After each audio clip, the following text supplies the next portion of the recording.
2부 1. 한나가 그 도시를 떠난 뒤 그녀를 찾아 내가 이곳저곳을 헤매는 일을 그만두고 또 오후의 시간들이 제 모습을 상실했다는 사실에 익숙해지고 그리고 책을 보아도 그 책이 누군가에게 읽어주기에 적합한지를 생각하지 않고서 펼쳐보게 되기까지는 한참의 시간이 걸렸다. 그리고 나의 육체가 더 이상 그녀의 육체를 그리워하지 않게 되기까지도 오랜 시간이 필요했다. 가끔 나는 나의 팔과 다리들이 잠결에 그녀를 찾아 더듬거리는 것을 내 눈으로 목격하였으며 식사 자리에서 나의 형은 내가 잠결에 한나 하고 소리쳤다고 여러 번 빈정거렸다. 나는 또 수업 시간에도 줄곧 그녀만을 꿈꾸며 그녀만을 생각하던 것이 기억난다. 그녀가 떠난 뒤 몇 주 동안 줄곧 나를 괴롭히던 죄책감은 점차 사라졌다. 나는 그녀의 집을 피해 다른 길로 우회하여 다녔고 그로부터 반년 뒤 나의 가족은 그 도시의 다른 곳으로 이사를 했다. 그렇다고 내가 한나를 잊었다는 뜻은 아니다. 그러나 언제인가부터 그녀에 대한 기억이 나를 따라다니기를 그만두었다. 그녀는 기차가 계속해서 앞으로 달리면 뒤쪽에 처지는 도시처럼 뒤에 남았다. 그 도시는 그대로 있다. 우리의 등 뒤에 어딘가에. 우리는 기차를 타고 그곳으로 가서 그 도시를 확인할 수도 있을 것이다. 하지만 무엇 때문에 그런 일을 하겠는가? 나는 고등학교의 마지막 한두 해와 대학의 첫 몇 해를 행복했던 시절로 기억한다. 동시에 그 시절에 대해서는 말할 것이 별로 없다. 그 시절은 별로 힘이 들지 않았다.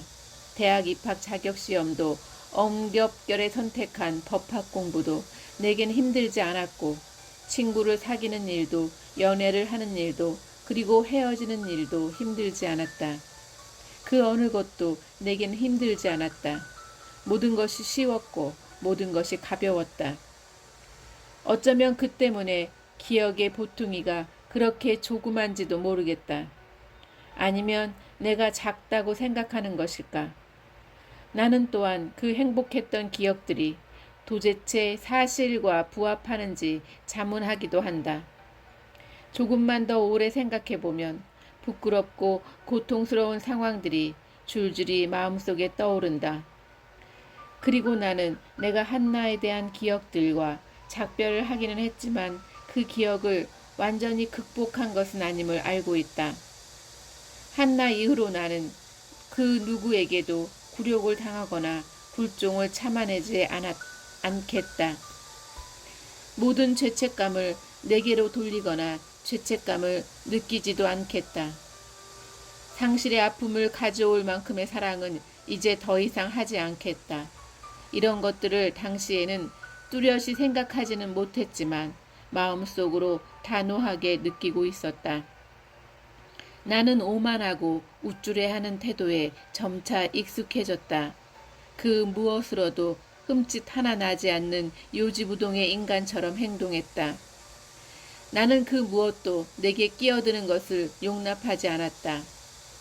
나의 그런 점을 간파하고 내게 그것에 대해서 해명을 요구하다가 보기 좋게 당했던 한 선생님의 모습을 나는 기억한다. 소피의 모습도 기억한다. 한나가 그 도시를 떠난 지 얼마 안 되었을 때 소피는 결핵 진단을 받았다.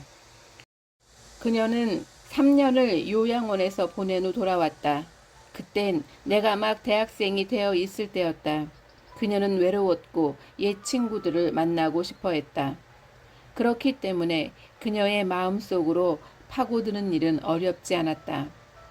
나와 함께 잠을 잔 뒤 그녀는 내가 정말로 그녀를 사랑하는 것이 아니라는 사실을 눈치채고 눈물을 흘리면서 이렇게 말했다.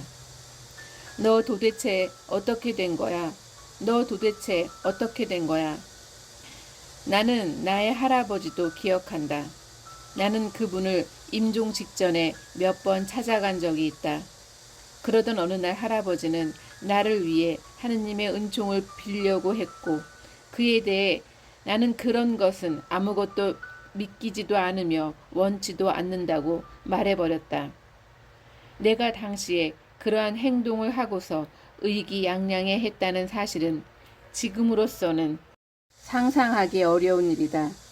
나는 또한 나를 향한 것이든 남을 향한 것이든 간에 애정이 담긴 조그만 몸짓에도 목이 메어 오던 것도 기억한다.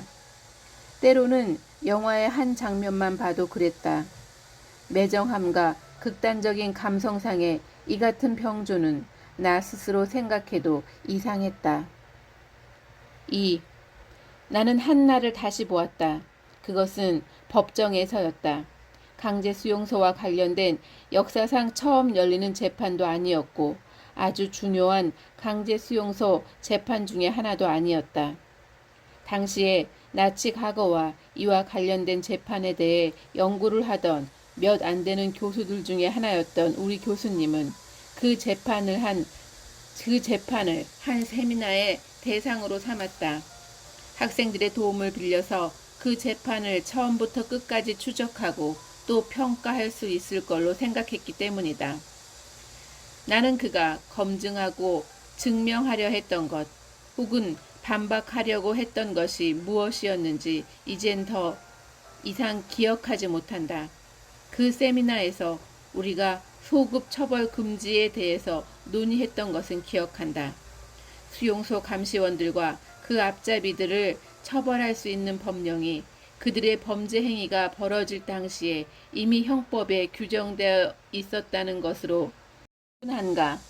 아니면 그 법령이 그들의 행위가 있던 당시에 실제로 그렇게 해석되고 어떻게 시행되었으며 또 당시에는 그 조항이 그들에게 적용되지 않았다는 것이 문제인가?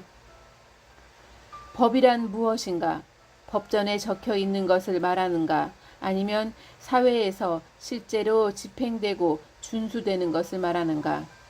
아니면 법이란 법전에 규정되어 있지 않든 어떤 일이 정당하게 이루어진다면 그에 따라 집행되고 준수되어야 하는 것을 의미하는가? 망명에서 돌아오기는 했지만 독일 법학계에서는 구계자 신세였던 그 노 교수는 자신의 모든 학식을 동원해 가면서 그리고 동시에 문제의 해결을 위하여 더 이상 학식만을 이용하지 않으려는 자의 초연한 태도를 가지고 이 토론에 임했다. 피고인들의 얼굴을 잘 봐요. 여러분들은 이들 중에서 당시에 자신이 남을 죽여도 된다고 정말로 믿은 사람이 있다고는 전혀 생각할 수 없을 겁니다. 세미나는 겨울에 시작되었고 재판은 봄에 시작되었다. 재판은 여러 주에 걸쳐 계속되었다. 월요일부터 목요일까지 재판이 열렸는데 그 노 교수는 이 나흘 동안 그날 학생들의 그룹을 지정하여 재판 과정에 대한 의사록을 작성하도록 시켰다. 매주 금요일에는 세미나 모임이 있었고 지난 한 주 동안 모은 자료들에 대한 탐사 작업이 이루어졌다. 탐사, 과거의 탐사, 세미나에 참석한 우리 학생들은 스스로를 이러한 과거 탐사의 최전방 전위대로 여겼다. 우리는 창문을 활짝 열어젖히고 바람을 불러들여 마침내 우리 사회가 그동안 끔찍한 과거 위로 쌓이도록 방치한 먼지들을 바람에 흩날려 버렸다. 우리는 사람들이 제대로 숨을 쉬고 눈으로 볼 수 있게 하는 일을 맡았다. 우리들 역시 법률적 지식에만 의존하지 않았다. 유죄 판결을 내려야 한다는 것은 우리에게는 너무나 당연한 일이었다. 또한 이 강제수용소 감시원, 저 강제수용소 감시원, 그리고 강제수용소의 앞잡이들에 대한 유죄 판결은 표면적인 것에 지나지 않는다는 사실 역시 확실했다. 그 감시원들과 앞잡이들을 이용했거나 그들의 행위를 막지 못했거나 1945년 이후 그들을 추방할 수 있었을 때 적어도 추방하지 못한 세대가 법정에 서 있는 것이었으므로 우리는 탐사와 진상규명이라는 재판에서 이 세대에게 수치라는 판결을 내렸다. 세미나에 참석한 우리 학생들의 부모들은 제 제3제국 치하에서 여러 가지 역할을 했다. 그중 몇몇 아버지들은 전쟁터에 나가 있었는데 그 중에 두세 사람은 독일 국방군의 장교였고 한 사람은 무장친위대의 장교였다. 몇몇 아버지들은 법조계와 행정부에서 직업적인 성공을 거두었다. 또 우리 부모님들 중에는 교사와 의사도 있었으며 삼촌이 제국 내무부서에서 고위 관리를 지낸 학생도 하나 있었다. 우리가 질문을 하고 또 그들이 그에 대한 대답을 하는 한 그들은 우리에게 해줄 아주 색다른 이야기를 갖고 있으리라고 나는 확신한다. 나의 아버지는 자신에 대한 이야기를 하지 않으려고 했다. 그러나 나는 아버지가 스피노자 강의를 개설하겠다고 공고했다가 대학에서 철학 강사 자료를 잃고 도보 여행 지도와 도보 여행 책자를 출간하는 한 출판사의 편집 주간 일을 하면서 자신과 우리 식구를 전쟁의 소용돌이에서 구해냈음을 알고 있다. 내가 어떻게 그분에게까지 수치의 판결을 내릴 수 있겠는가? 그러나 나는 그렇게 했다. 우리 모두는 우리의 부모들에게 수치의 판결을 내렸다. 우리가 그들을 고발한 내용은 그들이 1945년 이후에도 그들 주변에 있는 범죄자들의 존재를 묵인했다는 것이다. 세미나에 참석한 우리 학생들은 점차 강력한 집단적 동질감을 느끼기 시작했다. 우리는 강제 수용소의 학생들이었다. 처음에는 다른 학생들이 우리를 그렇게 불렀으나 곧 우리도 서로를 그렇게 부르게 되었다. 우리가 하는 일에 대해 다른 학생들은 관심이 없었다. 대부분의 학생들은 의아하게 생각했고 또 어떤 학생들은 대놓고 반감을 표시했다. 지금 돌이켜보면 끔찍한 사건을 캐내어 그것을 다른 사람들에게 알려줄 때 보인 우리의 열성은 사실 다른 학생들의 불쾌감을 자아내기에 충분한 것이었다. 우리가 읽고 들은 사건들이 끔찍하면 끔찍할수록 우리는 그것을 밝혀내고 고발해야 하는 우리의 임무에 대해 더욱더 확신을 가졌다. 사건들이 우리의 말문을 턱턱 막는 것일 때에도 우리는 그것들을 의기양양하게 높이 쳐들었다. 이것들 좀 보시오. 내가 그 세미나에 등록을 한 것은 순전히 호기심에서였다. 그 세미나는 종래의 세미나들과는 달리 좀 새로운 것이었다. 계약과 소유권, 불법 행위와 가담에 대한 법도 아니었다. 작센 법전도 고대 법철학도 아니었다. 내 몸에 배어있던 거만하고 우쭐해하는 태도를 나는 그 세미나에도 그대로 가져갔다. 그러나 겨울이 지나는 동안 나는 갈수록 더욱더 빠져나올 수 없었다. 우리가 읽고 들은 사건들로부터 그리고 세미나 참석 학생들을 사로잡고 있던 그 열정으로부터 처음엔 그저 학문적 열정만 아니면 정치적 열정이나 도덕적 열정 정도로만 그들과 함께 하려 했다. 그러나 나는 더 많은 것을 원했고 다른 학생들과 똑같은 열정을 갖게 되었다. 다른 학생들을 나를 여전히 일정한 거리를 지키는 거만한 학생으로 생각하고 있었던 것 같다. 그러나 나 자신은 그 겨울 몇 달 동안 그 집단에 대해 귀속감을 가졌으며 나 자신과 내가 하는 것 그리고 나와 함께 그 일을 하는 학생들과 일심동체라는 조화로운 느낌을 갖고 있었다. 3. 재판은 자동차로 1시간이 채 안 걸리는 다른 도시에서 열렸다. 나는 그 일이 아니었으면 그 도시에는 전혀 갈 일이 없었다. 한 남학생이 차를 몰았다. 그는 그곳에서 자랐기 때문에 그곳 지리에 아주 밝았다. 그날은 목요일이었다. 재판은 이미 월요일에 시작되었다. 재판의 첫 사흘은 변호인 측의 구제 명령 신청 작업에 소요되었다. 우리는 그 세미나의 4번째 그룹이었고 피고인들에 대한 대인 신문으로 시작되는 본격적인 재판을 직접 체험하게 될 것이었다. 꽃을 피워 올린 과일 나무들이 늘어선 베르크가를 따라 우리는 달렸다. 우리는 온통 들떠 있었다. 왜냐하면 마침내 지금까지 받은 우리의 모든 훈련을 실전에 투입할 수 있게 되었기 때문이다. 우리는 스스로를 단순한 방청객이나 청중이나 의사록 작성자 정도로 생각하지 않았다. 방청과 경청과 의사록 작성은 과거 탐사를 위해 우리들이 할 수 있는 기여였다. 법원은 세기 전환기에 지어진 건물이었다. 그러나 그 건물에는 당시의 법원 건물들에서 을에 보이던 화려함이나 음침한 분위기가 없었다. 참심 재판이 열린 법정의 왼쪽 벽에는 커다란 창문들이 줄지어 달려 있었다. 창문 유리는 바깥이 보이지 않도록 반투명이었지만 많은 양의 햇빛을 통과시켰다. 창문 앞에는 검사들이 앉아 있었다. 화창한 봄날과 여름날에는 그들의 모습이 단지 실루엣 같은 윤곽으로만 보였다. 검은 법복을 입은 3명의 판사와 6명의 참심원으로 이루어진 재판부는 재판정의 이마 쪽에 앉아 있었다. 그리고 오른편에는 피고인들과 변호사들을 위한 자리가 있었다. 이들의 숫자가 많았기 때문에 여분의 탁자와 의자들이 재판정의 가운데까지, 즉 방청석 바로 우리 앞까지 놓여 있었다. 몇몇 피고인들과 그들의 변호사들은 우리 쪽으로 등을 향하고 앉아 있었다. 나는 그녀가 호명되어 자리에서 일어나 앞으로 걸어갈 때 비로소 그녀를 알아보았다. 물론 나는 그녀의 이름을 금방 알아들었다. 한나 슈미츠. 이어서 그녀의 자태를, 독특하게 틀어올린 머리 모양과 목돌미와 넓은 등과 튼튼한 두 팔을 알아보았다. 그녀는 꼿꼿한 자세를 취하고 있었다. 두 다리로 탄탄하게 서 있었으며 양팔은 양쪽에 자연스레 늘어져 있었다. 그녀는 소매가 짧은 회색 원피스를 입고 있었다. 나는 그녀를 알아보았지만 아무런 감정도 느끼지 않았다. 전혀 아무것도 느끼지 않았다. 네, 그녀는 서 있겠다고 했다. 맞습니다.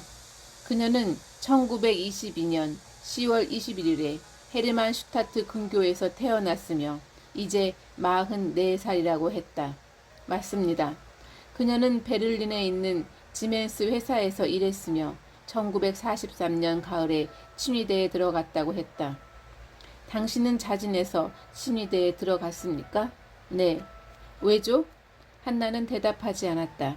지멘스 회사에서 당신한테 근무 조장 자리를 제안했음에도 불구하고 당신이 친위대에 들어갔다는 것은 사실입니까? 한나의 변호사가 자리에서 벌떡 일어났다. 근무 조장 자리를 제안했음에도 불구하고 라니 그게 무슨 소리입니까? 여자는 친위대에 들어가는 것보다 차라리 지멘스의 근무 조장으로 일하는 편이 낫다니 그게 대체 무슨 인격 모독입니까? 그 무엇도 내 소송 의뢰인의 결정을 그러한 질문의 대상으로 삼는 것을 정당화시켜주지 못합니다. 그는 자리에 앉았다. 그는 그곳에서 유일하게 젊은 변호사였다.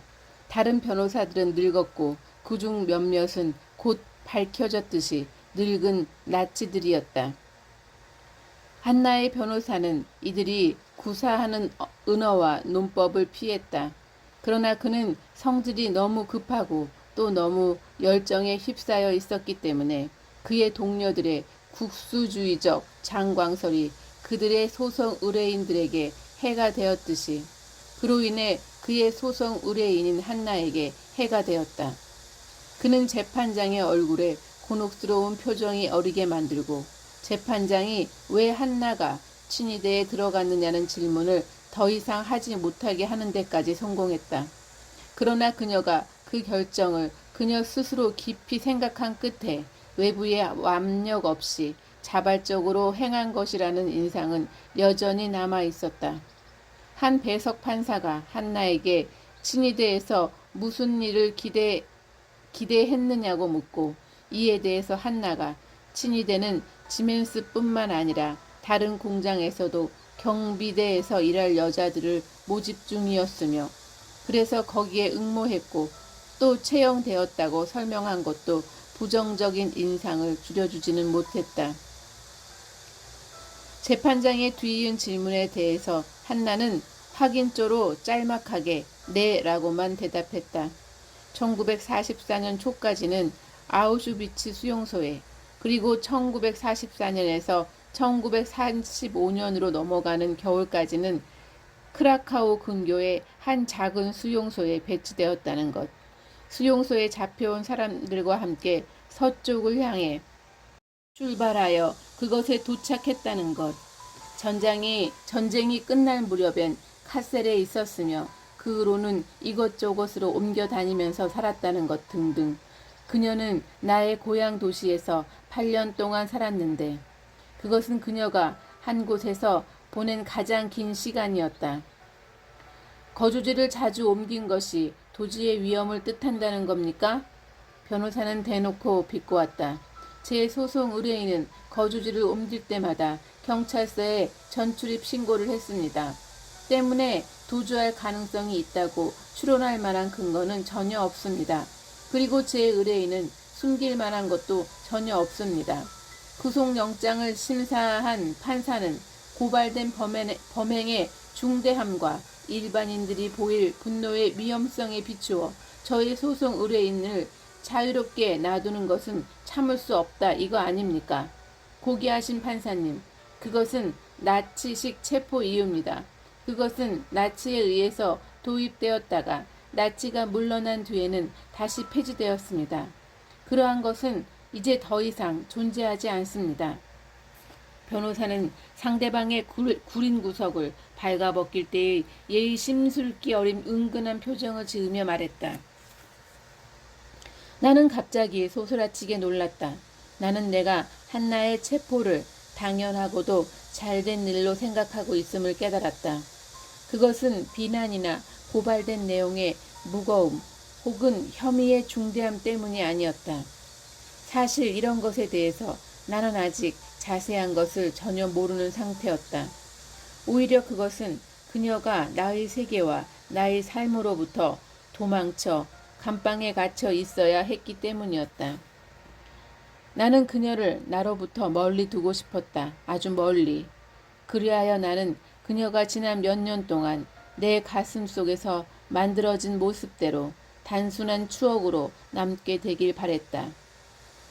만약에 변호사가 승리를 하면 나는 다시 그녀를 만날 것을 각오해야 할 것이다. 그리고 나는 그녀를 만나고 싶은지 그녀를 만나야 하는지 나 자신에게 분명히 해야 할 것이다. 그리고 나는 변호사가 승리하지 못하리라고는 생각하지 않았다. 한나가 지금까지 도주를 시도하지 않았다면 왜 지금에 와서 도주하려고 하겠는가? 그리고 그녀에게 숨길 것이 무엇이 있겠는가? 그 당시에는 그 밖에 다른 법적인 체포 이유는 없었다. 재판장은 다시 곤혹스러워하는 것처럼 보였다. 그리고 나는 그것이 그 나름의 고단수, 속임수라는 것을 알아차리기 시작했다. 상대방의 의견이 의사 진행에 방해가 되거나 불쾌하다고 생각될 때마다 그는 안경을 벗고서 발언 중인 상대방을 멍한 근시의 눈길로 쳐다보며 이맛살을 찌푸리면서 상대방의 말을 무시하고 넘어가거나 아니면 그러니까 당신 말씀은 이나 그러니까 당신은 이렇게 말씀하시려는 거죠? 라고 말을 시작하고는 상대방의 말을 그대로 반복하여 그가 상대방의 말을 들을 생각이 전혀 없으며 자신을 그쪽으로 유도하려고 해봐야 아무 소용도 없다는 것을 분명히 보여주었다. 그러니까 당신 말씀은 피고인이 법정의 영장이나 소환에 아무런 반응을 보이지 않았고 또 경찰이나 검사 그리고 판사 앞에 나타난 적이 없다는 상황을 구속영장 심판 판사가 잘못 해석했다는 것이죠. 당신은 구속영장 철회 신청을 하려는 거군요. 변호사는 신청서를 제출했고 재판부는 그것을 기각했다. 4. 나는 단 하루도 빼놓지 않고 재판을 방청했다. 다른 학생들은 이것을 의아하게 생각했다.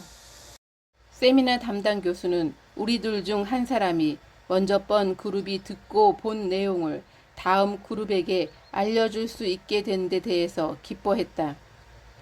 단 한 번 한나는 내가 있는 방청석 쪽을 쳐다보았다.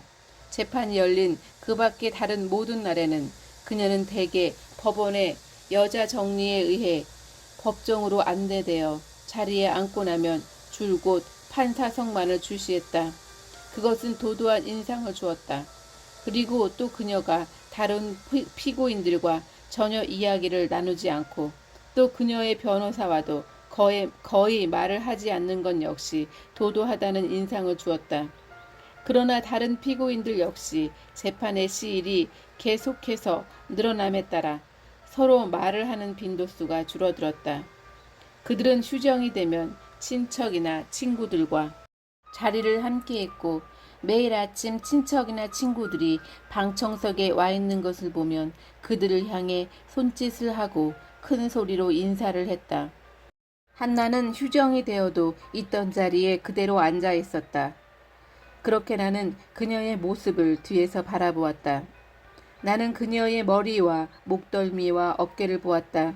나는 그녀의 머리와 목덜미와 어깨를 읽었다. 재판에서 자신이 언급될 때면 그녀는 특히 머리를 높이 치켜들었다. 부당한 대우를 받고 있다고, 중상모략을 받고 있다고, 공격을 받고 있다고 느껴 이에 대해서 무슨 말을 하려고 할 때면 어깨를 앞으로 내밀었다. 그때마다 목덜미가 부풀어 올랐고 근육의 가닥들은 더욱 붉어져 보였다. 나름대로 답변을 하려는 시도는 매번 실패했고 그때마다 그녀의 어깨는 아래로 처졌다. 그녀는 결코 어깨를 으쓱해 보이거나 고개를 가로젓지 않았다. 너무나 긴장하고 있었기 때문에 어깨를 으쓱이거나 고개를 가로젓는 가벼운 몸짓을 할 엄두를 내지 못하고 있었다. 또한 고개를 삐딱하게 들거나 아래로 숙이거나 머리를 팔로 받칠 엄두도 못 냈다. 그녀는 얼어붙은 듯이 앉아 있었다. 그렇게 앉아 있으려면 틀림없이 고통스러웠을 것이다.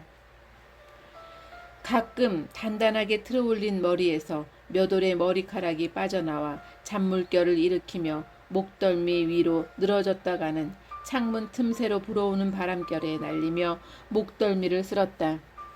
한나는 가끔 왼쪽 어깨 윗부분에 베네점이 드러날 정도로 가슴이 많이 파인 옷을 입고 나타났다. 이윽고 나는 내가 그녀의 목덜미에 얹혀있던 머리카락을 입으로 훅 불던 것과 그녀의 베네점과 목덜미에 입을 맞추던 것을 기억해냈다. 그러나 기억은 저장된 파일을 다시 불러내는 것에 불과했다. 나는 아무런 감정도 느끼지 못했다. 몇 주 동안 계속된 재판 내내 나는 아무런 감정도 느끼지 못했다. 나의 감각은 마비된 것 같았다. 나는 가끔 나의 감각에 자극을 주면서 지금 기소된 내용에 해당하는 행위를 하는 한나의 모습을 될 수 있는 대로 뚜렷이 떠올려 보았고 또한 그녀의 목덜미의 머리카락과 어깨의 베네점이 나의 기억 속에 불러익힌 행위를 하는 한나의 모습을 떠올려 보았다. 그것은 마치 주사를 맞아 마비된 팔을 손으로 꼬집는 것과 같았다. 팔은 손에 의해 꼬집힌 사실을 모르고 손은 팔을 꼬집은 사실을 안다. 그리고 뇌는 처음 순간에는 두 가지를 따로따로 생각하지 않는다. 그러나 다음 순간 뇌는 그것을 정확하게 구분한다. 손이 아주 세게 꼬집어서 그 부위가 그동안 하얗게 될 수도 있다. 조금 있으면 피가 다시 돌아오고 따라서 그 부위도 다시 원래의 색깔을 되찾는다. 그렇지만 그것이 감각을 다시 되돌려 놓지는 못한다. 누가 나한테 주사를 놓았는가? 마취를 당하지 않고는 견딜 수가 없기 때문에 내가 나 자신에게 주사를 놓은 것인가? 마취는 법정 안에서만 작용하는 것이 아니었으며 또 마치 한나를 사랑하고 열망한 사람은 내가 아닌 다른 사람이었던 것처럼, 즉 내가 잘 알지만 나 자신은 아닌 그 누구였던 것처럼 그녀를 바라볼 수 있게 해준 것으로 그치지 않았다. 나는 내 인생의 다른 모든 부분에 대해서도 나의 한쪽 옆에 서서 나를 바라보고 있었다. 나는 대학에 다니거나 부모님이나 다른 형제들과 함께 그리고 친구들과 함께 생활하는 나의 모습을 보았다. 그렇다고 마음속으로 어떤 동요를 느끼지는 않았다. 잠시 후 나는 나와 비슷한 마비 증세가 다른 사람들에게도 나타나고 있다고 생각했다. 그러나 나름대로의 개인적인 기질이나 정치적인 기질에 따라 재판 내내 변함없이 호통을 치며 자신들의 주장이 옳다고 논증을 하고 현학적인 날카로움을 보이거나 시끄럽고 냉정한 뻔뻔스러움을 보인 변호사들은 예외였다. 그들은 재판으로 지쳐 저녁 무렵이 되면 좀 더 피곤해하거나 좀 더 날카롭게 소리를 질러댔다. 그렇지만 그들은 밤사이에 재충전을 하고 빠진 바람을 다시 집어넣고서 다음날 아침이 되면 전날 아침과 다름없이 위협적으로 소리를 지르며 비난의 말을 해댔다.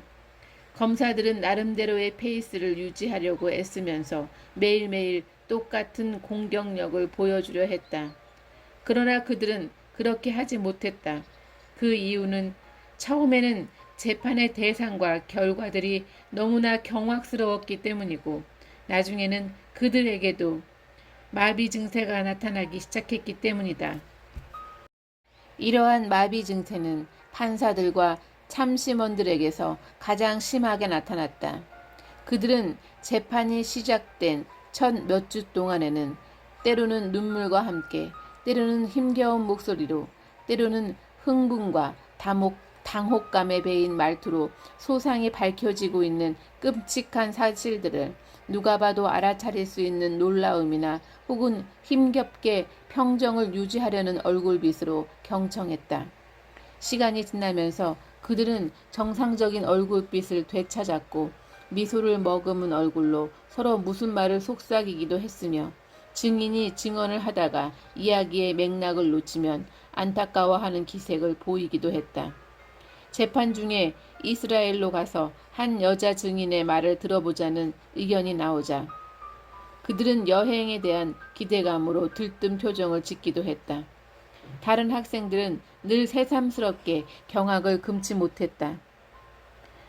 그들은 일주일에 한 번만 재판을 보러 왔는데 그때마다 똑같은 일이 벌어졌다.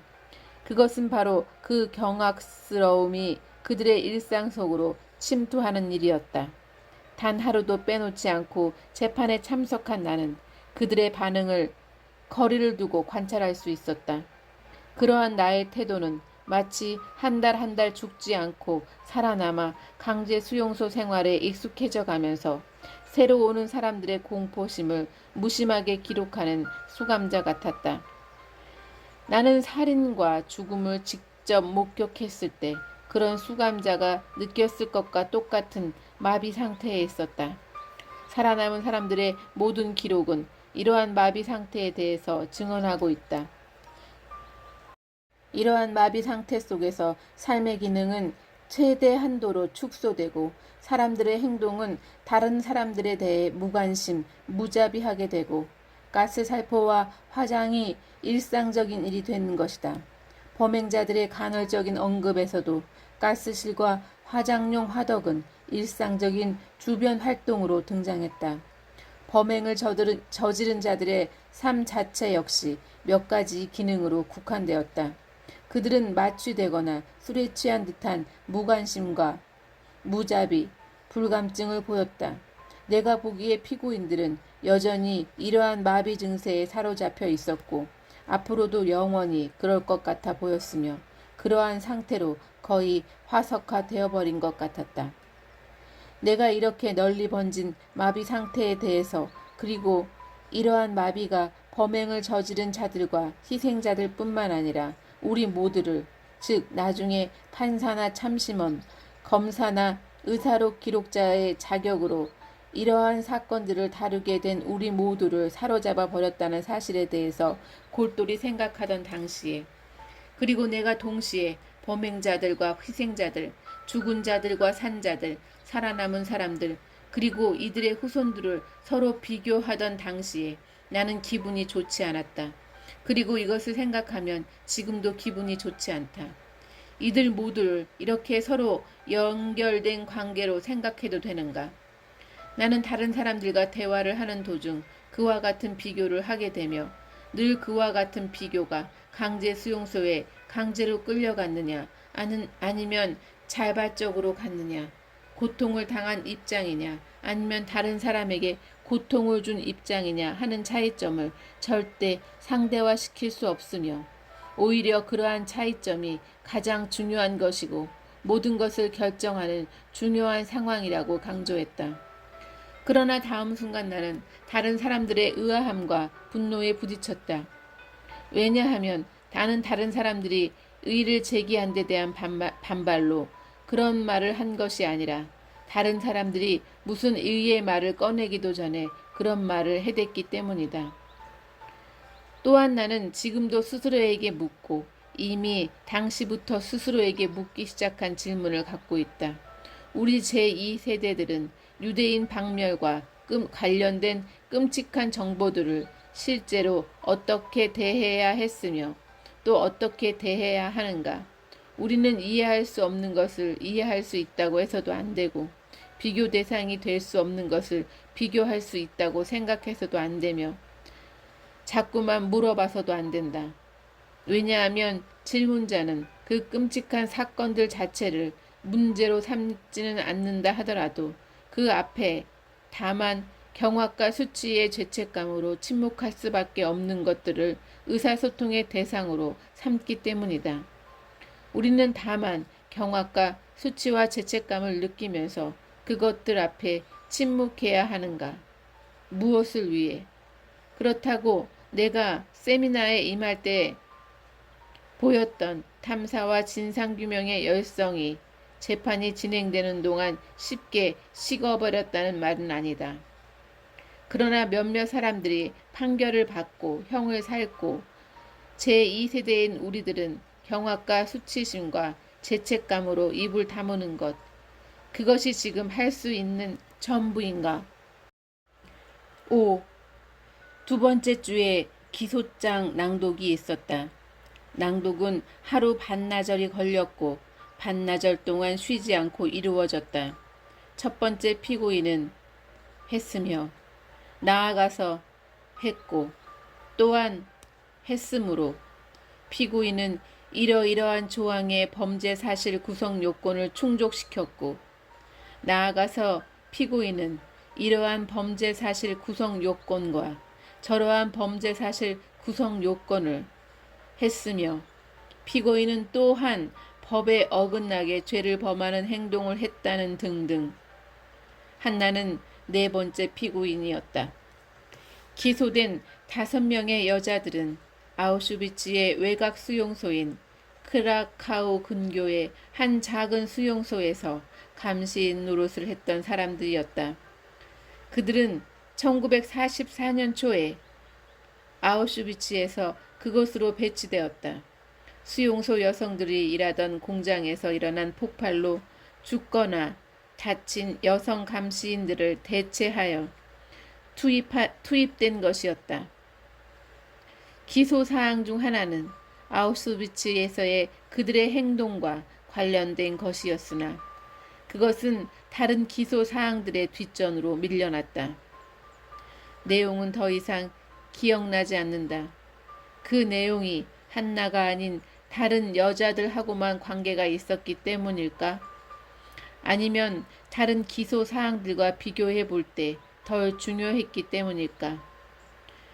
아니면 그 자체로도 중요하지 않았기 때문일까? 아니면 아우슈비츠에서 일한 죄로 체포된 자들을 아우슈비츠에서의 그들의 행동에 의거하여 기소하지 않은 것이 납득할 수 없었기 때문일까? 물론 기소된 5명의 여자가 수용소 전체를 관리한 것은 아니었다. 그곳에는 1명의 지휘관과 경비대 그리고 그 밖에 또 다른 여자 감시원들이 있었다. 대부분의 경비원들과 여자 감시원들은 어느 날 밤 수용소 수감자들을 서부로 이송하는 행군에 종지부를 찍는 폭격에서 살아남지 못했다. 그들 중 몇몇은 그날 밤 몰래 도망쳤으며 서부로의 행군이 시작되었을 때 이미 슬그머니 사라진 지휘관과 마찬가지로 그 후로는 발견되지 않았다. 수용소 수감자들은 그 한 사람도 그 폭격의 밤에서 살아남을 수 없는 상황이었다. 그러나 그 와중에서도 두 사람의 생존자가 있었다. 한 어머니와 딸이었다. 그 딸은 수용소와 수감자들의 서부 행군에 대한 책을 써서 미국에서 출판했다. 경찰과 검찰은 그 사이에 5명의 피고인들 뿐만 아니라 수감자들의 서부 행군에 종지부를 찍은 폭격이 있던 당시 그 마을에 살았던 몇 명의 증인들을 찾아냈다. 이 중에서 가장 중요한 증인들은 독일로 온 딸과 이스라엘에 남은 어머니였다. 그 어머니를 신문하기 위해 재판단과 검사들과 변호사들은 이스라엘로 떠날 예정이었다. 이것이 전체 재판 과정 중 내가 직접 자리를 함께 하지 못한 유일한 부분이다. 주요 기소 내용 중에 하나는 수용소 내에서 가스실 해당자 선별 작업과 관련된 것이었다. 매달 아우슈비츠에서 대략 60명의 새로운 여성들이 보내져 왔으며 그 사이에 죽은 사람들을 빼고 거의 그와 맞먹는 수의 사람들이 아우슈비츠로 되돌려 보내졌다. 그들이 아우슈비츠에 돌아가면 죽임을 당할 것이라는 사실은 모두에게 명백했다. 아우슈비츠로 수송된 사람들은 공장 작업에 더 이상 배치될 수 없는 여성들이었다. 그 공장은 탄약 공장이었는데 본래의 탄약 만드는 일은 힘들지 않았으나 여성들은 그 본래의 일을 거의 할 수 없었고 집 짓는 일을 해야 했다. 왜냐하면 그 해에 일어난 폭발로 최악의 피해가 발생했기 때문이다. 또 다른 주요 기소 내용들은 모든 것을 끝장내버린 그 폭격의 밤에 대한 것이었다.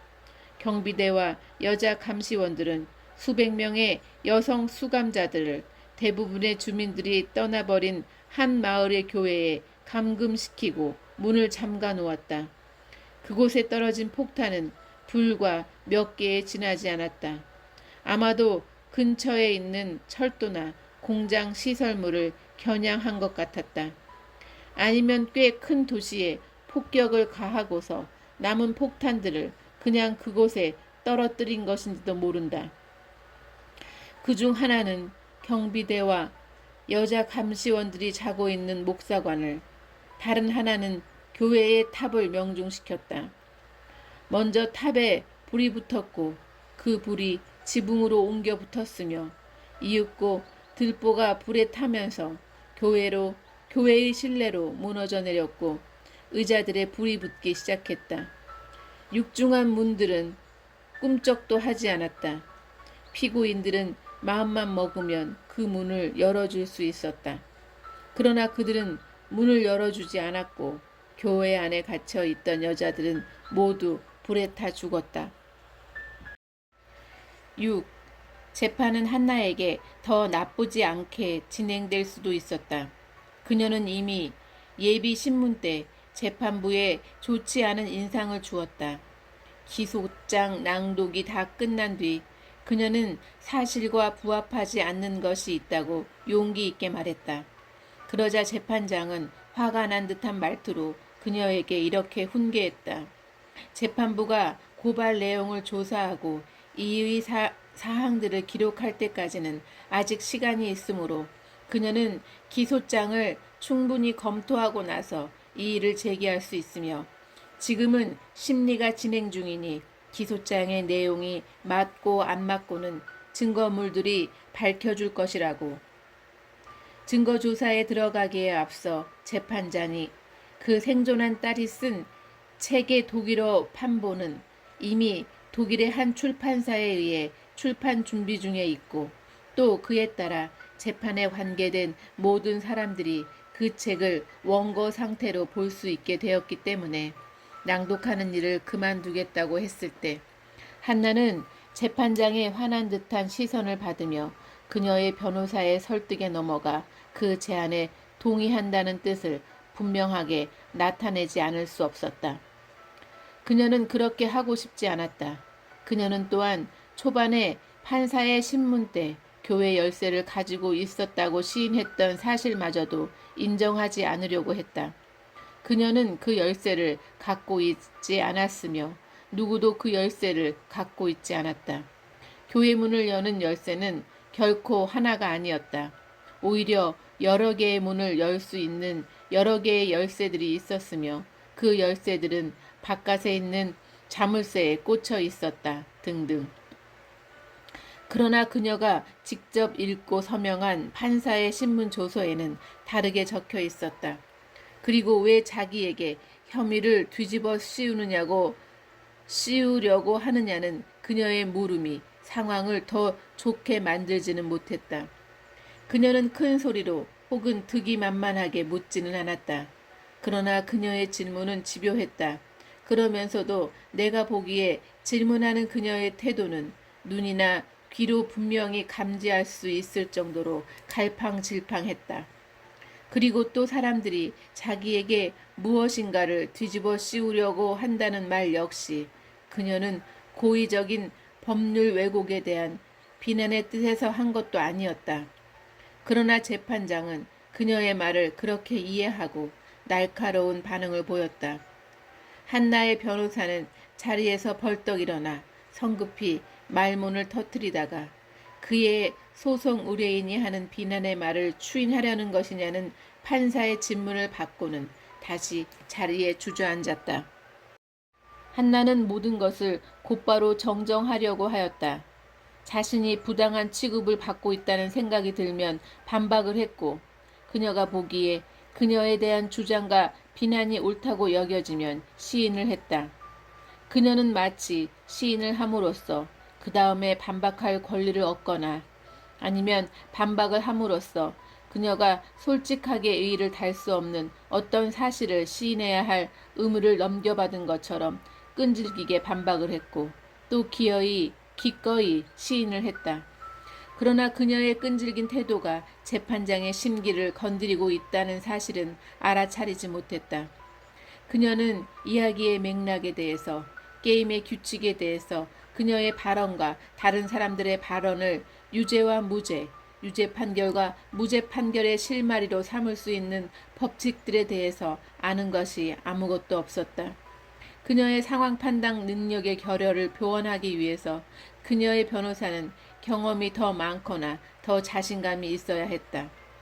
아니면 말 그대로 더 뛰어났어야 했다. 아니면 한나가 그 사람의 일을 그렇게 어렵게 만들지 말았어야 했다. 그녀는 드러내놓고 자신의 변호사에게도 불신감을 표시했다. 그런데 사실 그녀의 변호사는 재판장이 주문한 국선 변호인이었다. 가끔 한나는 그녀 나름대로 성과를 거두기도 했다. 나는 수용소 내의 가스실행 해당자 선별 작업과 관련한 그녀에 대한 신문을 기억한다. 다른 피고인들은 그들이 선별 작업과 관련하여 언제 무엇을 했다는 사실을 모두 부인했다. 그녀는 서슴없이 그 일에 관여하였다고 시인했다. 그러나 그녀 혼자서 한 것은 아니고 다른 사람들과 똑같이 했으며 그들과 같이 했다고 말했다. 그러자 재판장은 그녀에게 조금 더 캐물어야겠다는 생각을 하게 되었다. 해당자 선별 작업은 어떻게 진행되었지요? 한나는 여자 감시원들이 각각 동일한 규모의 관할구역 6곳에서 같은 수의 수감자들을 골라내 이름을 적어내기로 의견의 일치를 보았다고 했다. 그 수는 각 관할구역에서 10명씩 총 60명이었는데 그 숫자는 병든 사람의 수가 어느 관할구역에서는 적고 다른 관할구역에서는 많을 경우엔 유동적이었으며 그럴 때는 최종적으로 당직 여자 감시원들이 모두 모여 그 중에 누구를 후송할 건지를 판단했다. 당신들 중 누구도 뒤로 빼지 않고 모두 함께 행동했습니까? 네. 당신은 당신의 수감자들을 죽음으로 보내고 있다는 사실을 몰랐습니까?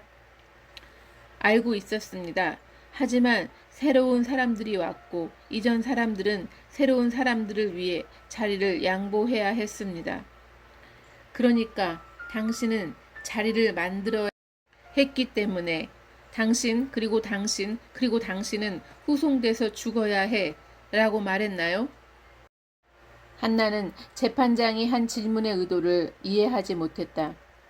그러니까 저는 제 말은 하지만 재판장님 같았으면 어떻게 했겠습니까? 한나는 진심에서 그렇게 물은 것이었다. 그녀는 자신이 어떻게 달리 행동해야 했는지, 어떻게 달리 행동할 수 있었는지 정말 몰랐다. 그래서 그녀는 모든 걸 다 아는 것 같은 재판장에게 그 같으면 어떻게 행동했겠는지 듣고 싶었던 것이다. 잠시 정적이 감돌았다. 독일의 형사재판에서는 피고인이 재판장에게 질문을 하는 것은 관례가 아니었다. 그러나 일단 질문이 제기되었기 때문에 모두들 재판장의 답변을 기다렸다. 그는 대답을 해야 했다. 질문을 무시하고 넘어가거나 질타하고 논박하는 듯한 반문으로 질문 자체를 없앨 수 없었다. 그것은 모두에게 명백했으며 그 자신에게도 명백했다. 그때 나는 왜 그가 화난 표정을 결정적인 자신의 얼굴 표정으로 택했는지 알게 되었다. 그것은 바로 그의 가면이었다. 그 가면 뒤에 얼굴을 숨기고서 그는 답변을 찾기 위해 잠시 시간을 벌 수 있었다. 그러나 그렇게 긴 시간은 불가능했다. 그가 시간을 많이 허비할수록 그만큼 더 긴장감과 기대감은 커졌고 그만큼 더 답변은 훌륭해야 했다. 이 세상에서 우리가 간단하게 응해서는 안 되고 또 목숨이 걸리지 않는 것이라면 그로부터 거리를 두어야 하는 일들이 있습니다. 만약에 그가 이런 말을 해놓고 그 다음에 한나가 자신에 대한 말로 직접 넘어갔더라면 그것으로 모든 것은 끝났을 것이다. 무엇을 해야 하고 무엇은 해서는 안 되고 그리고 그 대가가 무엇인지 따위를 이야기하는 것은 한나가 던진 질문의 진지함에 걸맞지 않는 것이었다. 그녀는 그녀 자신의 특별한 상황에서 자신이 어떻게 행동해야 했는지를 알고 싶어 한 것이지 사람이 해서는 안 되는 일들이 있다는 것을 알려고 한 것은 아니었다. 재판장의 답변은 졸렬하고 궁색해 보였다. 모두들 그렇게 느꼈다. 실망에서 나오는 한숨으로 반응하면서 모두들 놀란 표정으로 논쟁에서 얼마간 승리를 거둔 한나를 쳐다보았다. 그러나 그녀 자신은 생각에 잠자코 있었다. 그러니까 내가 지멘스에 취직하지 말았어야 했다는 말인가? 그것은 재판장을 향해 던진 질문이 아니었다. 큰 소리로 그녀는 그녀 자신에게 그렇게 말한 것이었다. 주저하면서. 그녀가 주저하면서 말한 까닭은 그 질문을 여태껏 자기 자신에게도 한 적이 없으며 또 그것이 올바른 질문인지 그리고 그 답변은 무엇인지 파악할 수 없었기 때문이었다. 7. 한나의 끈질긴 반박이 재판장을 화나게 만들었듯이 모든 사실을 거리낌 없이 시인하는 그녀의 태도는 다른 피고인들을 화나게 만들었다. 그들의 변호를 위해 그리고 또 한나 자신의 변호를 위해 그러한 태도는 치명적인 것이었다. 사실 증거물 자체는 피고인들에게 유리했다. 첫 번째 주요 기소사항을 위한 유일한 증거물은 사지에서 살아남은 모녀의 증언과 딸이 쓴 책이었다. 유능한 변호사라면 모녀의 진술 내용을 공격하지 않고서도 피고인들이 실제로 가스 실행 인원 선별 작업을 수행했는지 여부에 대해 본격적으로 이의를 제기할 수 있었을 것이다. 이 점에 있어서 목격자들의 증언은 정확하지 않았고 정확할 수도 없었다. 왜냐하면 그곳에는 지휘관 하나와 경비대, 그 밖에 다른 여자 감시원들, 그리고 일련의 임무 및 명령 서열이 존재했으며 수감자들은 이런 체제를 부분적으로만 접할 수 있었고 따라서 이런 체제의 존재를 부분적으로만 이해할 수 있었기 때문이다. 두 번째 기소사항에 대해서도 마찬가지였다. 어머니와 딸은 교회 안에 갇혀 있었으며 건물 바깥에서 무슨 일이 있었는지에 대해서는 진술할 수 없었다. 물론 피고인들이 당시에 그곳에 없었다고 주장할 수는 없었다. 당시 그 마을에 살았던 다른 증인들이 그들과 대면하여 그들의 얼굴을 기억했기 때문이다. 그러나 이들 증인들은 왜 그때 수감자들을 직접 구해내지 않았느냐는 비난의 화살이 자신들에게 쏟아지지 않도록 조심해야 했다. 피고인들만이 당시 그곳에 있었다면 마을 사람들은 한 줌밖에 되지 않는 이 여자들을 힘으로 제압하고 잠겨있는 교회의 문들을 직접 열어줄 수도 있지 않았을까. 그들 역시 변호인들의 주장처럼 피고인들과 마찬가지로 모두 어떤 강압에 의해 행동할 수밖에 없었던 것 아닌가. 그들은 아직 도망치지 않은, 즉 피고인들의 추정에 따르면 부상자들을 야전병원에 넘겨주고 곧 다시 돌아올 경비대의 강압과 명령에 의해서 행동한 것인가. 다른 피고인들의 변호사들은 그와 같은 전략이 한나의 적극적인 시인으로 인해 좌절되는 것을 목격하고는 전략을 바꾸기로 했다. 그 전략이란 한나의 적극적인 시인을 이용하여 한나에게 죄를 몽땅 뒤집어 씌우고 그렇게 해서 다른 피고인들의 무죄를 밝히는 것이었다. 변호사들은 이 일을 전문가답게 거리를 두고서 해냈다. 다른 피고인들은 가끔 격분에 찬 아우성으로 변호사들을 지원했다. 당신은 당신이 수감자들을 죽음으로 보내고 있다는 사실을 알고 있었다고 말했습니다. 그것은 오직 당신에게만 해당되는 말입니다. 그렇지 않습니까? 당신의 동료들이 무엇을 알고 있었는지 당신은 알지 못합니다. 당신은 그것을 추측만 할 뿐이지 실제로 판단할 수는 없습니다. 그렇지 않습니까? 한나는 어느 한 피고인의 변호사로부터 이런 질문을 받았다. 하지만 우리는 모두 알고 우리 모두는 이라고 말하는 게 나 혼자서라고 말하는 것보다 더 쉽죠. 그렇지 않습니까? 수용소 내에서 당신 혼자만이 당신의 특별한 수감자들을, 그러니까 젊은 소녀들을 일정한 기간 동안 한 무리의 소녀들을, 그러고 나서 다음엔 다른 무리의 소녀들을 데리고 있었다는 것은 사실입니까? 한나는 잠시 망설였다. 나 혼자만 그랬던 것이 아니라고 생각합니다. 그렇게 한 여자가 야, 이 뻔뻔스러운 거짓말장이야. 너의 그 애인들, 그건 오직 너뿐이야. 너뿐이라고. 피고인들 중 한 여자가 암탉처럼 통통하게 생겼으면서도 입이 험악한 거친 여자 하나가 눈에 띄게 흥분하여 말했다. 기껏해야 추정할 수 있는 대목에서 당신은 안다고 말하고 순전히 꾸며낼 뿐인 대목에선 그렇게 믿는다고 말하는 거겠죠. 그 변호사는 그것을 선뜻 인정하는 그녀의 말에 걱정스럽다는 듯이 고개를 가로저었다.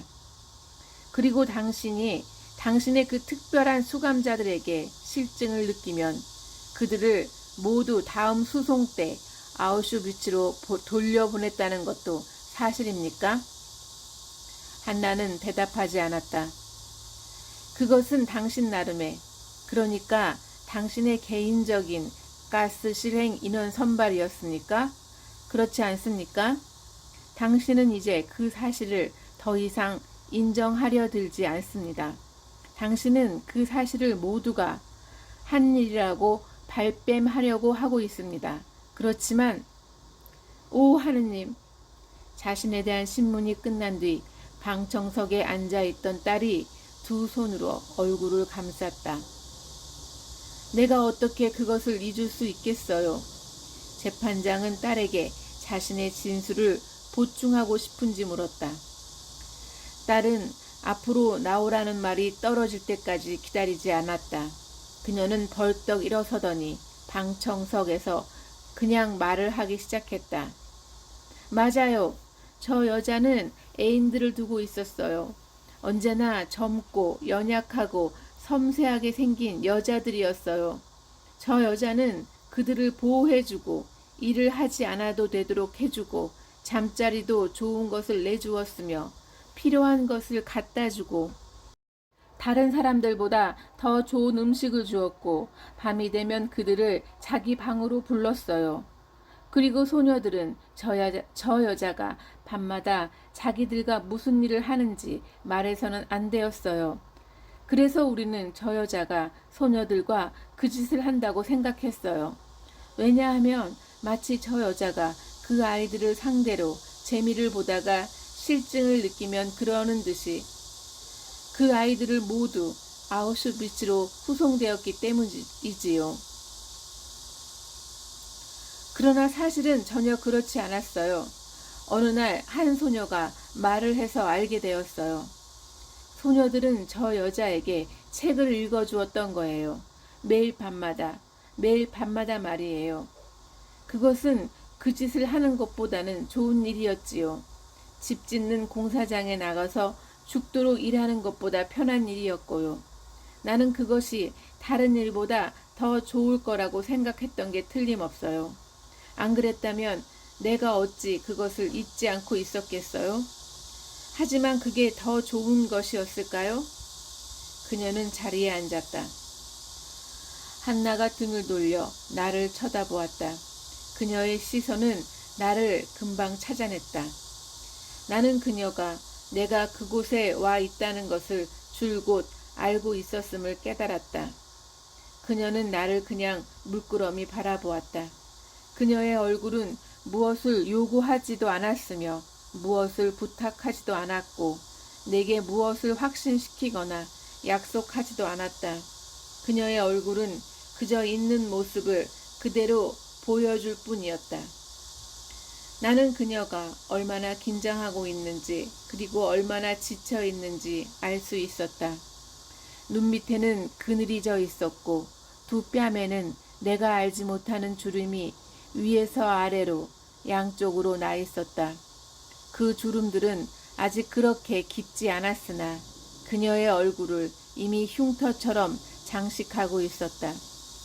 그녀의 시선을 받고서 내가 얼굴을 붉히자 그녀는 등을 돌려 다시 판사석 쪽을 향했다.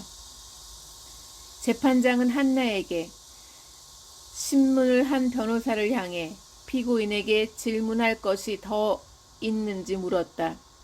그러자 그 변호사는 한나의 변호사에게 묻겠다고 말했다. 그녀한테 물어야 해. 나는 이렇게 생각했다. 그녀가 그 연약한 소녀들을 선발한 것이 그들이 어차피 집 짓는 일을 이겨낼 수 없기 때문이었는지, 그들이 어차피 다음번 수송 때 아우슈비츠로 후송될 수밖에 없기 때문이었는지, 그래서 그들에게 마지막 한 달을 견딜만하게 해주기 위해서였는지 그녀에게 직접 물어야 해. 한나, 어서 그렇게 말해. 당신이 그 여자들에게 마지막 달을 견딜 수 있게 해주려고 그런 것이라고 말해. 그것이 당신이 연약한 소녀들을 선발한 바로 그 이유라고. 그 밖에 다른 이유는 없었다고. 그리고 있을 수도 없다고. 그러나 그 변호사는 한나에게 묻지 않았고 한나 역시 자발적으로 말하려 들지 않았다. 8. 딸이 강제수용소에서 겪은 시절에 대해 쓴 책의 독일어판은 재판이 끝나고 나서야 출간되었다. 재판이 진행 중이던 시기에도 이미 그 책의 원고는 공개되어 있었으나 재판에 직접 관련이 있는 사람들만 읽을 수 있었다. 나는 그 책을 영어판으로 읽을 수밖에 없었다. 그것은 당시로서는 익숙하지 않은 힘든 모험이었다. 그리고 늘 그렇듯이 완전히 장악하지 못한 채 낑낑대며 싸워야 하는 외국어는 먼 거리감과 가까움의 야릇한 동시적 상황을 만들어냈다. 나는 그 책을 철두철미하게 통독했지만 내 것으로 만들지는 못했다. 그 책에 적힌 언어가 그렇듯이 그 책은 내게 낯선 것으로 남아있다. 그로부터 몇 년 뒤 나는 그 책을 다시 읽어보고 그 책 자체가 거리감을 조성한다는 사실을 알았다. 그 책은 읽는 사람으로 하여금 그 책에 대해 공감을 느끼게 하지 못했으며 어머니나 딸에 대해서 그리고 이 두 사람과 더불어 여러 수용소에서 그리고 마지막으로 아우슈비츠 수용소와 크라카우 근교의 수용소에서 운명을 같이 했던 사람들 그 어느 누구에 대해서도 동정심을 불러일으키지 못했다. 그 책은 임시 수용소의 지휘관들과 여자 감시원들 그리고 제복을 입은 경비대에 대해 독자들이 나름대로 태도를 취하고 또 그들의 행동에 대해 좋고 나쁨을 판단할 수 있을 정도의 분명한 얼굴과 형체를 부여하지 않았다. 그 책은 앞에서 내가 서술하려고 시도했던 바로 그 마비의 기운을 발산하고 있었다. 그러나 딸은 그러한 마비 상태 속에서도 낱낱이 관찰하고 분석하는 능력을 잃지 않았다. 그리고 그녀는 자기 연민이나 자긍심, 즉 그녀가 끝내 살아남아 수용소 세월을 극복했을 뿐만 아니라 그것을 문학적으로 형상화했다는 데서 분명히 느끼고 있는 듯한 그 자긍심으로 인해 평정심을 잃지도 않았다. 그녀는 자기 자신에 대해서 그리고 그녀의 사춘기에 조숙하고 꼭 필요한 경우에 취했던 꾀바름 행동에 대해서도 다른 모든 것을 서술할 때와 같은 냉정함을 가지고 기술했다. 그 책에서 한나의 이름은 직접 거론되지 않았으며 그 밖에 다른 어떤 형태로도 알아보거나 확인할 수 없었다. 가끔 나는 젊고 아름답고 자신에게 주어진 과업을 달성하는데 무자비한 성실성을 보인 것으로 묘사된 한 여자 감시원이 그녀일지도 모른다고 생각했지만 확신할 수는 없었다. 다른 피고인들의 얼굴을 감안해 볼 때 바로 한나만이 묘사된 그 여자 감시원일 수밖에 없었다. 그러나 수용소에서는 다른 여자 감시원들도 있었다. 딸은 어느 수용소에서 그녀가 암말이라는 별명을 붙인 역시 젊고 아름답고 성실한 그렇지만 잔인하고 자제력이 없는 한 여자 감시원을 경험했다. 그 여자 감시원이 그녀에게 말을 연상시켰던 것이다. 다른 피고인들도 그와 같은 별명을 얻었을까? 한나는 그것을 알고 있었을까? 그녀는 그것을 기억하고 있었을까? 그래서 내가 그녀를 말에다가 비유했을 때 흠칫 놀란 것인가? 크라카우 근교의 수용소는 모녀에게는 아우슈비츠 다음에 마지막 정거장이었다. 그것은 한 걸음 전진한 것이었다. 노동은 힘들었으나 훨씬 용이했으며 식사는 더 좋았고 한 막사에서 100명이 함께 자지 않고 한 방에서 여자 6명이 자는 건 역시 더 좋았다. 그리고 방도 더 따뜻했다.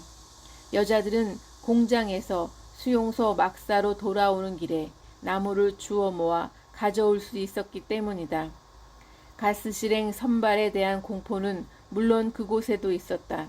그러나 그건 역시 아우슈비츠에서처럼 나쁘지는 않았다. 매달 60명의 여자들이 후송되었다. 대략 1200명에 달하는 인원들 중에서 뽑힌 60명이었다. 그렇기 때문에 평균 수준의 체력만 유지한다고 해도 12개월의 생존 가능성은 확보할 수 있었다. 그리고 보통 수준 이상으로 강해질 수 있다는 희망을 품을 수도 있었다. 게다가 전쟁이 12개월 안에 끝나는 것도 기대할 수 있었다. 고통은 수용소가 폐쇄되고 수감자들이 서부를 향해 행군을 하게 되면서부터 시작되었다. 때는 겨울인데다가 눈까지 내리고 있었다. 그리고 작업장에서 입고 있을 땐 몸이 덜덜 떨렸고 수용소 안에서나 그런대로 견딜만 했던 의복은 그러한 날씨를 견디기에는 전혀 맞지 않았다. 신발이라고 해봤자 서 있거나 걷거나 할 때 발에서 떨어져 나가지 않게 천 조각이나 신문지를 발에다 동여맨 것이었다. 그런 것이 눈과 빙판 위를 가야 하는 오랜 행군에 배견할 리가 없었다. 여자들은 그냥 행군을 한 것이 아니었다. 마구 내몰렸기 때문에 뛰어가야 했다. 죽음의 행군? 다른 책에서 그렇게 묻고는 이렇게 대답했다. 아니다. 그것은 죽음의 속보, 죽음의 질주였다. 많은 여자들이 도중에 쓰러졌고 다른 사람들은 며칠 밤을 헛간이나 담벼락에 기대서 지낸 후 다시는 일어나지 못했다. 일주일이 지나자 여자들의 절반가량이 죽었다. 교회는 그 여자들이 이전에 지냈던 헛간이나 담벼락보다 훨씬 좋은 숙소였다. 지금까지 버려진 농가들을 지나다가 그곳에서 밤을 보내게 되면 경비대와 여자 감시원들이 살림집을 숙소로 차지했었다. 여기 거의 버려진 마을에서는 그들이 목사관을 차지하고 수감자들에게도 헛간이나 담벼락 이상의 것을 넘겨줄 수 있었다.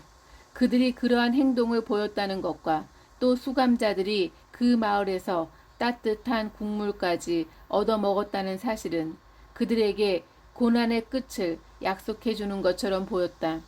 그런 상태에서 여자들은 잠이 들었다. 조금 뒤 폭탄이 떨어졌다. 탑에만 불이 붙어 타고 있는 동안에는 교회 안에서는 불타는 소리도 들리지 않았고 불꽃도 보이지 않았다. 탑의 꼭대기 부분이 부러지면서 석가래를 친 뒤 불빛이 보이기까지는 아직도 몇 분 더 걸렸다. 이윽고 불덩이가 뚝뚝 떨어지기 시작했고 옷에 불이 붙었으며 활활 불타면서 떨어지는 들보는 교회 안의 의자들과 설교단에 불을 붙였고 그리고 곧 지붕 전체가 본당 안쪽을 향해 우지끈 무너져 내리면서 온통 불바다를 만들어 버렸다. 딸은 만약에 여자들이 즉시 힘을 합쳐 문 하나를 부수었다면 목숨을 구할 수 있었을 것이라고 생각했다. 그러나 그들이 무슨 일이 일어났는지, 앞으로 무슨 일이 벌어질지, 그리고 아무도 잠긴 문을 열어주러 오지 않을 것이라는 사실을 파악했을 땐 이미 때가 너무 늦었다. 그들이 떨어지는 폭탄 소리에 잠을 깼을 때는 캄캄한 한밤중이었다. 한동안 그들의 귀에는 탑 쪽에서 이상하고 불안스러운 소리만이 들려왔다. 그들은 그 소리를 보다 잘 듣고 그게 무슨 소린지 알아내기 위해서 완전히 숨을 죽이고 있었다.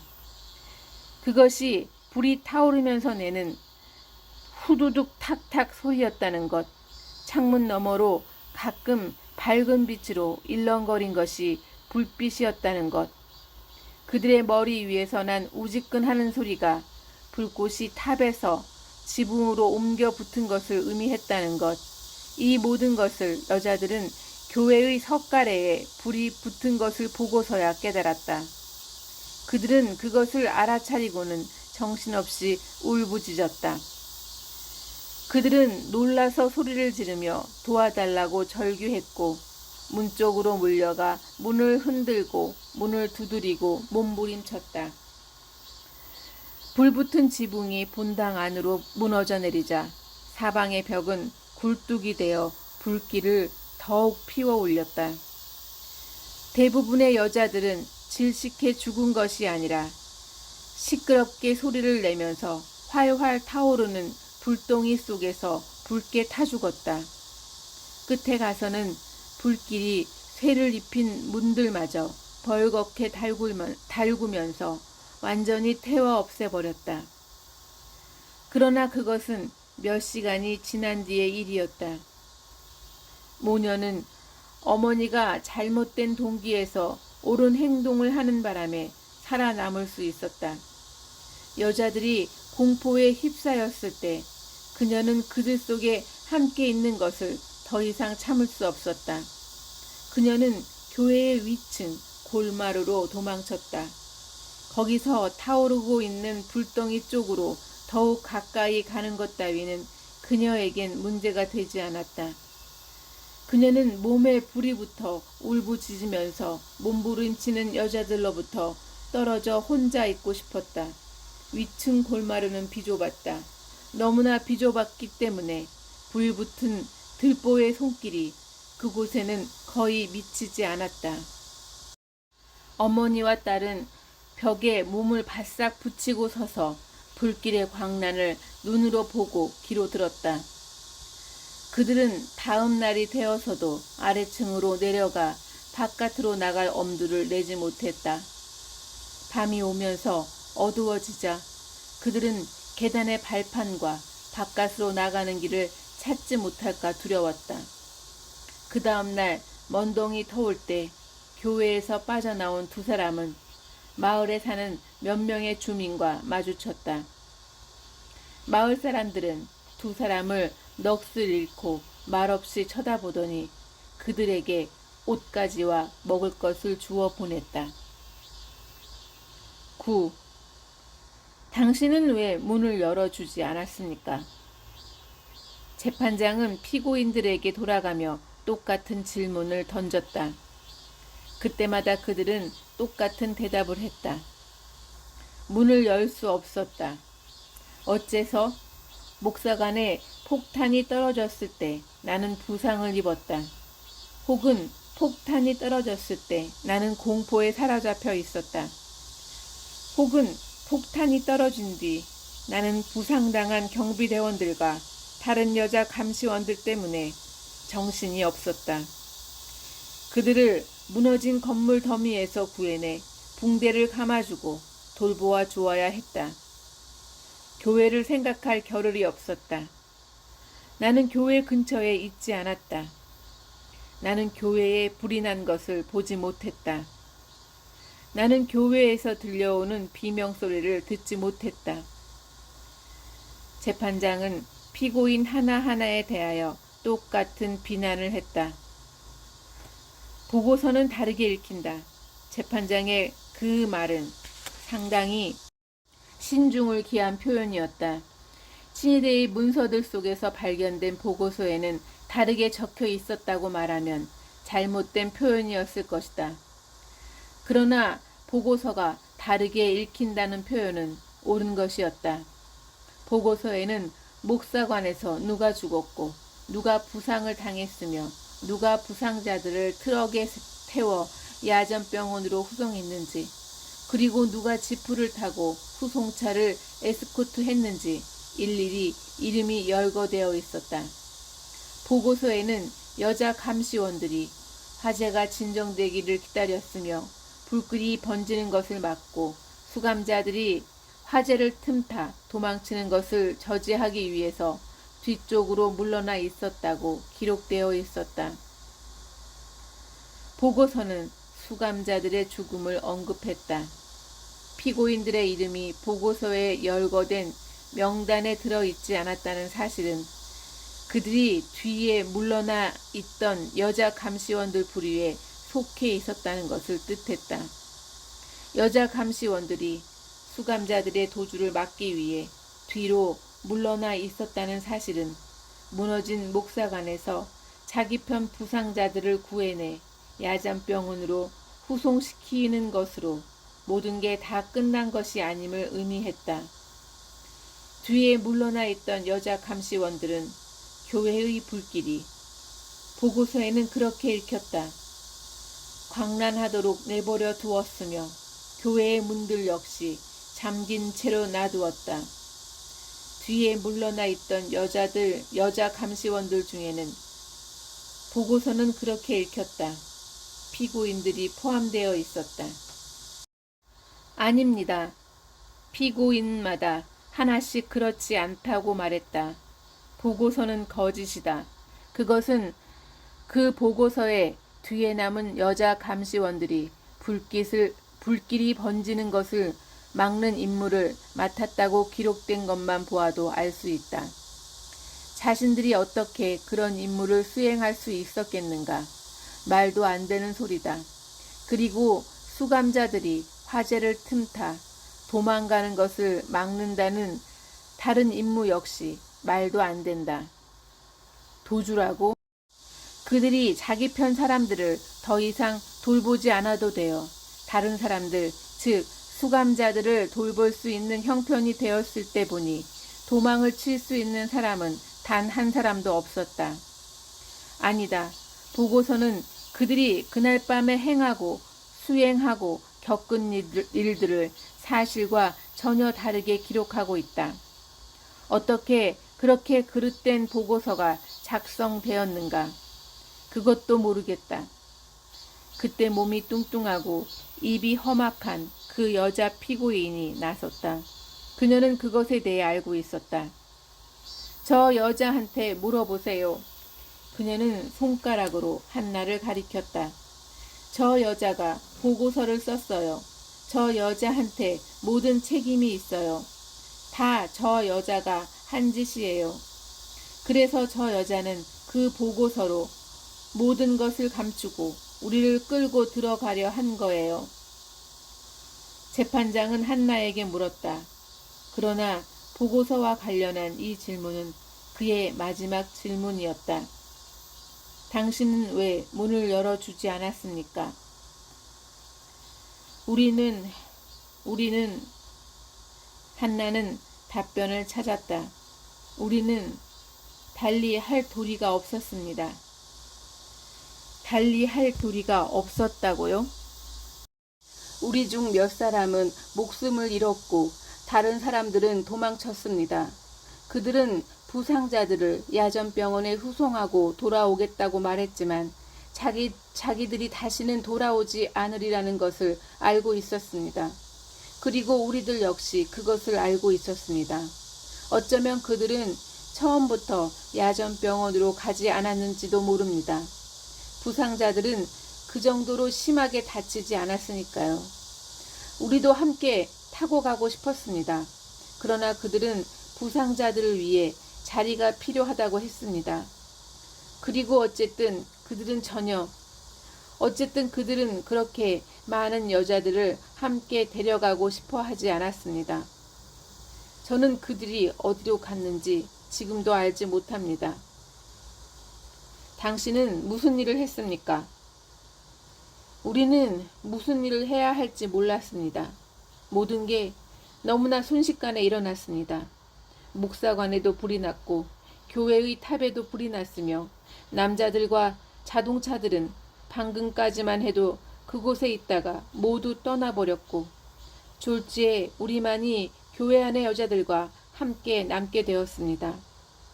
남자들이 약간의 무기를 남겨두고 갔지만 우리는 무기 다루는 법을 몰랐습니다. 그리고 설사 우리가 무기 다루는 법을 알았다고 해도 한 줌밖에 안 되는 우리 여자들한테 그게 무슨 소용이 되었겠습니까? 그렇게 많은 여자들을 우리가 어떻게 감시할 수 있었겠습니까? 아무리 발싹 밀착하여 세운다 해도 그 여자들의 행렬은 아주 길게 늘어설 것이고 그렇게 긴 행렬을 감시하려면 한 줌밖에 안 되는 우리보다 훨씬 더 많은 수의 인원이 필요합니다. 한나는 잠시 말을 멈추었다. 그때 비명소리가 들리기 시작했고 그 소리는 갈수록 더욱더 처절해졌습니다. 만약에 우리가 그때 문을 열어주어 그들 모두가 밖으로 뛰쳐나왔다면. 재판장은 잠시 기다렸다. 당신은 두려웠나요? 수감자들이 당신들을 제압할까봐 두려웠나요? 수감자들이 우리를? 아니요. 그렇지만 만약 문을 열어주면 어떻게 우리가 다시 질서를 잡을 수 있겠습니까? 그러면 엄청난 혼란이 있었을 것이고 우리는 그것을 어떻게 해야 할지 몰라 쩔쩔맸을 겁니다. 그리고 또 만약에 그들이 도망치기라도 한다면. 재판장은 다시 기다렸다. 그러나 한나는 말을 끝까지 마치지 않았다. 당신은 수감자들이 도망칠 경우 체포되어 실형을 언도받고 총살될까봐 두려웠나요? 우리는 그들을 그렇게 간단하게 도망치도록 둘 수는 없는 입장이었습니다. 우리는 그들에 대한 책임을 져야 했습니다. 우리는 그들을 수용소 안에서건 행군할 때건 줄곧 감시해 왔습니다. 그게 바로 우리가 그들을 감시해야 하고 또 도망치도록 두어서는 안 되는 이유였습니다. 그래서 우리는 어떻게 해야 할지 몰랐던 것입니다. 우리는 또한 그 여자들 중 앞으로 몇 명이나 살아남을지도 몰랐습니다. 벌써 많은 여자들이 죽었고 살아있는 사람들도 이미 몹시 허약한 상태였습니다. 한나는 지금 하고 있는 말이 그녀에게 전혀 도움이 되지 않으리라는 사실을 깨달았다. 그러나 달리 말할 도리가 없었다. 그녀는 다만 그녀가 말하고 있는 내용을 좀 더 잘 말하고 좀 더 잘 기술하고 설명하라고 애쓰는 수밖에 없었다. 그러나 그녀가 말을 많이 하면 할수록 상황은 그녀에게 불리하게 돌아가는 것 같았다. 그녀는 어찌할 바를 몰랐기 때문에 다시 재판장을 향해서 물었다. 당신 같으면 어떻게 하셨겠습니까? 그러나 이번엔 그녀 스스로도 어떤 답변도 듣지 못할 것임을 알고 있었다. 그녀는 답변을 기대하지 않았다. 그 누구도 답변을 기대하지 않았다. 재판장은 말없이 고개를 흔들었다. 한나가 서술한 혼란스러움과 난감함을 머리에 떠올릴 수 없다는 것은 아니다. 밤, 추위, 눈, 불, 교회 안에서 들려오는 여자들의 비명소리, 여자 감시원들에게 명령을 내리고 그곳까지 그들을 호위했던 남자들의 돌연한 사라짐. 상황이 어찌 간단할 수 있었겠는가. 그렇지만 상황이 그처럼 어려웠다는 사실에 대한 인식이 피고인들이 행한 일 또는 행하지 않은 일의 끔찍스러움을 상대화시켜 줄 수 있는가.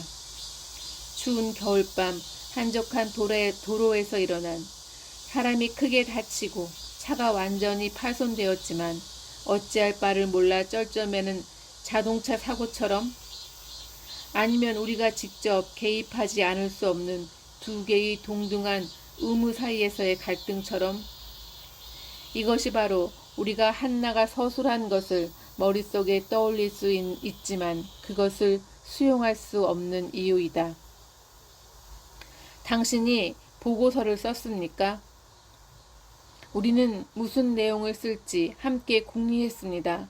우리는 우리에게서 도망친 사람들에게 죄를 뒤집어 씌우고 싶지는 않았습니다. 그러나 우리가 무엇을 잘못했다고 스스로 책임을 떠맡고 싶지도 않았습니다.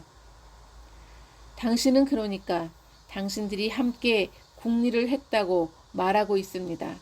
누가 썼습니까? 너잖아. 앞서 말한 다른 피고인이 손가락으로 다시 한나를 가리켰다. 아닙니다. 내가 쓰지 않았습니다. 누가 썼느냐 하는 것이 그렇게 중요합니까? 한 검사가 전문가에게 의뢰해서 보고서에 쓰인 필체와 피고인 슈미치의 필체를 비교해 보자고 제안했다. 내 필체라고요? 당신들은 내 필체를. 재판장과 검사 그리고 한나의 변호사는 한 사람의 필체가 15년이 넘도록 그대로 유지되어 그것을 확인할 수 있는지를 놓고 언쟁을 벌였다. 한나는 그들의 말을 듣고 있다가 몇 번이나 무슨 말인가를 하려고 했다. 아니면 무엇인가를 물으려고 했다. 그녀는 갈수록 더욱더 불안스러운 태도를 보였다. 이윽고 그녀가 말했다. 전문가까지 부를 필요 없습니다. 내가 그 보고서를 썼다는 사실을 시인합니다.